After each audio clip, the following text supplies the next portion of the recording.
Then to just briefly show you how they generate a picture every 10 minutes with what appears to be accurate in current weather. This is basically what they do. Now, don't take my word for it, as I always say, go check it out for yourself. Number one, they have already created and stored transparent images of the weather over the oceans using climate simulation software, which they openly admit right here that they've done climate simulations up to the year 2095. But it's actually the year 2100 on this FTP server folder, and here's one of the images. And following some of the other images that you can find where the land masses are transparent, and they use all this simulation software to come up with the weather over the oceans. You know, since our weather data comes from our ground-based Doppler radar, and it's impossible to use ground-based systems to cover the entire vast oceans, so that's where the weather over the oceans comes from, their software simulations. Number two, now for the weather over the land, the NOAA has supercomputers that take data coming in from all over the world, Doppler radar feeds, and crunch it all together and combine it with the weather simulation data over the oceans, so they come up with a complete composite weather quote-unquote map, which is then wrapped around a ball in their 3D modeling software programs, just like we've shown countless times in our previous episodes with the Earth and the planets, etc.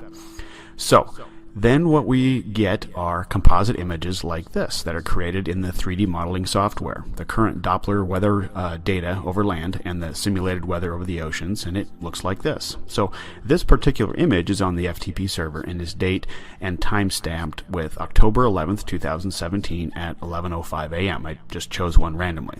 Notice the image shows you the weather for the whole ball and not just part of the ball that is lit by the sun at this particular time. No Terminator line or anything like that. Right? Okay, now here's the kicker. Go to the other file folder, which is the images that we get to see and are told are real pictures from space. But what they've simply done is taken the weather map picture of the whole ball they created and they superimpose it over the blue marble data set, just like they said they did.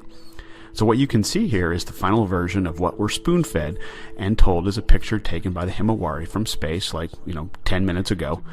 This is the image from the same date and time, October 11th, 2017 at 11:05 a.m. And you can see that the weather is exactly the same. Watch it closely.